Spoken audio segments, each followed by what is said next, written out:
जेहेतु आम छुआ बेलू पढ़लु सीबीएसई इंग्राजी माध्यम विद्यालय तो आमर ओडिया भाषा प्रति दक्षता रहिला किंतु सेते रहिलानी जतिके इंग्राजी भाषा प्रति रहिला तो सेतिके आसी जाय इंग्लिश रे भी सेतिके सही फीलिंग्स आसे इंग्लिश रे हाँ माने हाँ ओडिया रो जो पंक्तिटा जने बोलियो ना कविता जो भलिया भाव जो भावटा जो इमोशन भी कर दिए कविता रे इमोशनल था इमोशनल ये था सेमती इंग्लिश रे भी हे करियो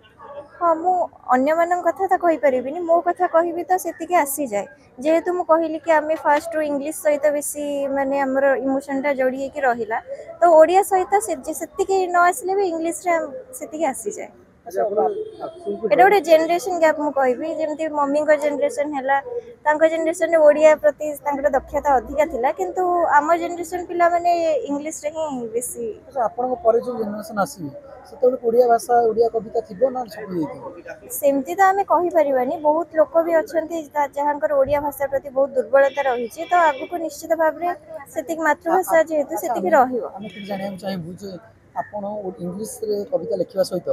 आपण सासुमा जो ओडिया रो कविता लिखुछन ताको आपण ग्रहण करके आगामी दिन ओडिया कविता भी लिखिबा चेष्टा करो हाँ निश्चित मु निश्चित तांकर मो सासु मांकर जो ओडिया कविता रही ताको मु अनुवाद करिया को चाहिबी इंग्रजी रे ट्रांसलेशन करके ताको मु टिके मॉडिफाई करिया को निश्चय आ आगु को नबा को चाहिबी अच्छा आपण सासुमा केते हेल्प करंती कविता लिखिबा हेल्प तो मु सेमती सी बहुत भल लेखिका जने तो मु तांको कोन ही हेल्प करी किंतु जेतिकी मो द्वारा संभव मु सेतिकी चेष्टा करे आपण जने इंग्लिश राइटर सासुमा जने ओडिया राइटर केबे एमती हुए नहीं कि आपण गोटे कथा कहते ताको सासुमा ग्रहण करनते सासुमा गोटे थोड़ा गोटे कविता आपण ग्रहण करते एमती हेई ना सेमती केबे हेइनी किंतु आम भितर बहुत भल डिस्कशन हुए माने गोटे टॉपिक को नहीं कि आम भितर भल डिबेट हुए और तार एंडिंग कंक्लूजन भी बहुत भल आमे बहुत भल ये पाऊ आज का डेट ताकू नहीं कि आपण किछि वार्ता देबे कविता माध्यम रे सोसाइटी की वार्ता तो मु किछि सेमती देबिनी किंतु निहाती एगुडा बहुत अभावजनिक भूल जिनस एटा तो कौन ही कहबी एमती समाज रे नहबा दरकार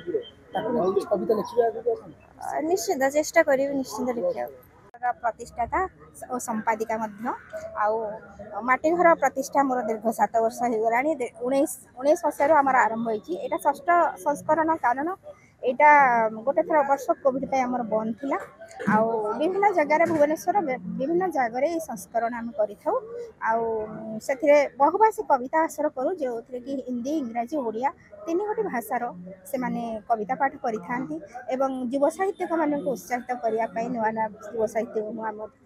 माटीघर साहित्य अनुष्ठान जोड़ुचु आम अनुष्ठान गोटे माटीघर गोटे को लेकिन मोर बड़ इमोशन कारण माटीघर हूँ मोर जो 7 वर्ष बयस होती मो जेजंकर माटीघर धीरे धीरे भांगिया लगिला जेजे नथिले सेते मुझे वर्षा होची मुझे हाथ में माड़ी बसली माटी घर को से मुझे अज्ञान थी किसी जानी नी बो मत टाणी टाणी आने माटी घर भांगुचे आ तू माटी को धरिकी ठियाचु तापर मत बहुत दुख आसला ना मो बड़ हेले माटी घर करी कि कौन किसी करू न करू पाठ पढ़े ताहा करे किंतु माटी घरटे करी किंतु एते दिन हो गला माटी घर तो करि परिलिनी किंतु दीर्घ 7 वर्ष है सृजनार माटी घर टे करा मत बहुत संतोष दौची आ सुदूर पारादीप रु आसी मु प्रोग्राम करुची एठी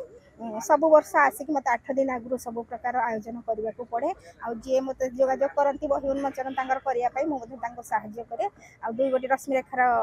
2 गोटी बही उन्मोचित है मुझे बहुत खुशी हेली ता सहित आम माटीघर पत्रिका उन्मोचित है आ विशेष धन्यवाद देवी मोर हजबैंड जे कि शशि भूषण महांती यार उपदेष्टा सी ए मत पूर्ण सहयोग करती कारण मुझे जड़े हाउस वाइफ आर सहयोग न पाई मुझे तो माटी घर कर था 2 पुओ से माने बहुत साहाय्य करती ए मोर बोहू से भी बहुत साहाय्य करे तेणु माटी घर को मोर परिवार को पाई बहुत खुशी जमी मुझे गोटे माँ कोल पिला धरी रखी सेमती माटी घर समस्त साहित्यिक कवि मोर पिला अच्छा बहु कौन किछि पंक्ति दियंती आपन को लेखा रे ये साज करन जो पंक्ति आपन लिखंती तादरे किछि वर्ड्स बहुंकर थाए बहु इंग्लिश कविता लिखे बहुत सुंदर लिखे आ सी डिस्ट्रिक्ट टॉपर इंग्लिश रे आ तेणु आम हूँ साहित्य आज का डेट रे ओडिया भाषा साहित्य संस्कृति की गोटे किछटा अंशरे कमबार लागि कहीं अपन देखिबे कि इंग्लिश भाषा और हिंदी भाषा रो मिश्रण होउची ओडिशा भीतर अपन ओडिया भाषा को बंचाई रखिया पई ओडिया कविताटी गुरुत्वपूर्ण इंग्लिश कवितार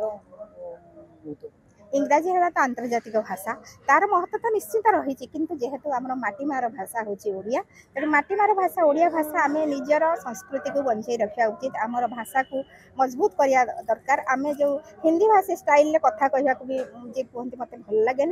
ओडिया कहूँ तो खांटी ओडिया कह हिंदी मिशा कथा कहीं कह इंग्राजी मिशा कथा कहीं इंग्राजी शिख मातृभाषा